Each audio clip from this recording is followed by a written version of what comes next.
G'day human people. Today I'm going to do a screen record and we'll just be looking at how you can save LUTs as presets or a combination of multiple LUTs as a preset, which saves you a lot of time compared to the traditional way of applying a custom LUT.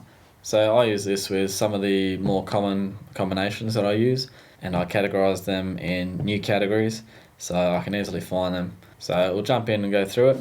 Alright guys, just going to show you why saving LUTs as a preset can save you a lot of time. Ordinarily, you would download a LUT. Now I use corrective LUTs. I don't use creative LUTs at this stage. So you'd have a .cube file in your downloads, and to put it into Final Cut Pro, you would drag it into your username, library, application support, pro apps, custom LUTs. So if we click on that, I use Skimming LUTs. These are corrective LUTs to bring different color space recordings to Rec. 709, so you can match cameras. I think they're good, especially doing things that aren't so important, like talking heads. You can just quickly apply these corrective LUTs and then move on with your edit. I have a few here for different cameras that I use, and this file system here is of my own making, which would be represented in Final Cut Pro. To find these in Final Cut Pro, which I've already got open here, bring up the effects browser, Command 5 shortcut, on the color tab, custom LUT. So if I was to apply this to, I'll just zoom in here, this clip here, custom LUT. In the inspector window, you want to go to the video inspector. So you can click on that, or you can cycle through these with Control Tab. So Control Shift Tab to go back.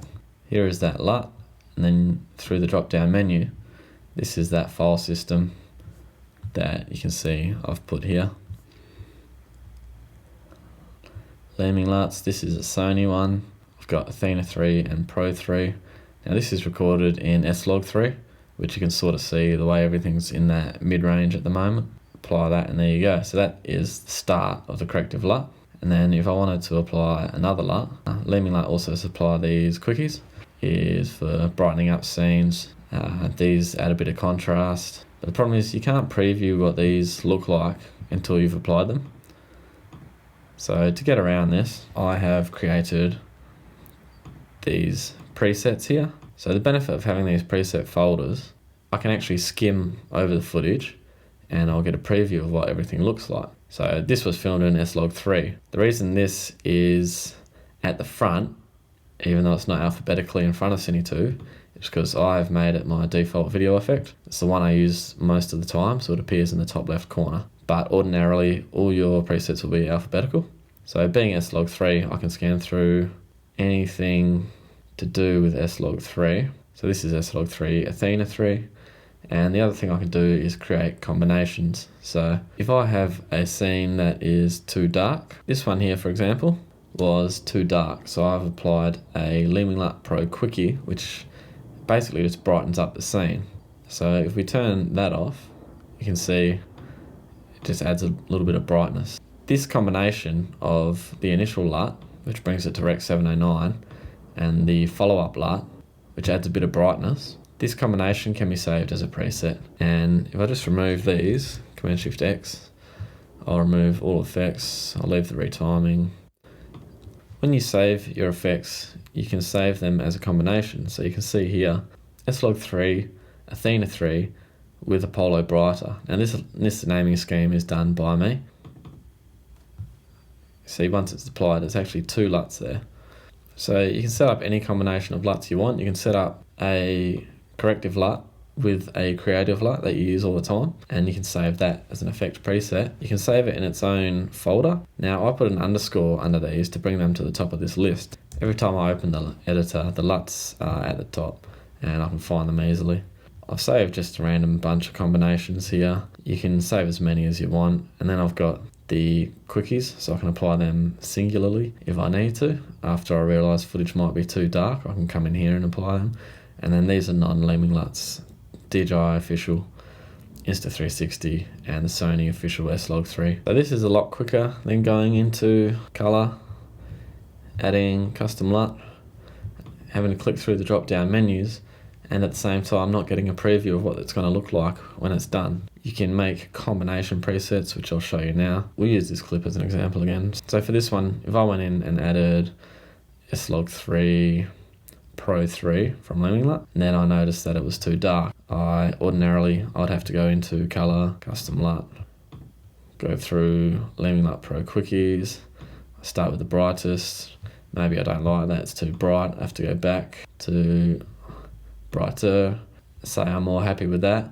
I can save this combination if I use it regularly, and you can see right here, save effects preset. I would call it S-Log 3 Pro 3 with Apollo brighter. If you don't already have the categories, you can make a new category. I use the underscore to bring it to the top of the list, and then you can choose which effects you save here. So this particular effect preset will be 2 LUTs. It'll be the original corrective LUT and then the further correction to add brightness to the scene.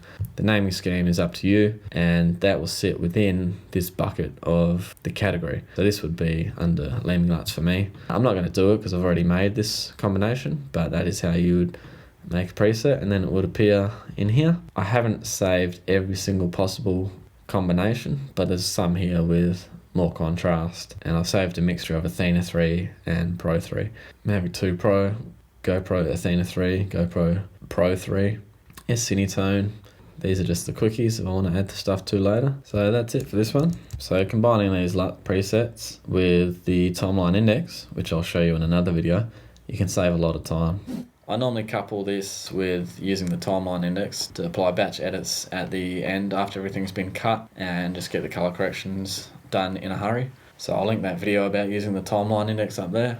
Okay, hopefully that clarified everything for you. You can see how much quicker it is, and you got the added advantage of being able to apply combinations of LUTs quickly if you use them all the time. And you can name them how you want, you can categorize them how you want, categorize them with a 1 or an underscore or something to bring them to the top of the effects window so they're easy to find. You get the added advantage of being able to skim across your footage and seeing what the LUT will look like in real time, or a combination of LUTs, which comes in handy if you're not quite sure exactly what you need, especially when applying corrective LUTs that affect your brightness. You don't want to go through and apply one only to find out that it's not what you wanted, have to go through and apply another one. So this way you can just skim over the scene. You'll see this one's too bright, so you go to the next one and then you apply that. It's saved me a bunch of time and it's so much more practical. So hopefully that's helped you, and have an adequate day.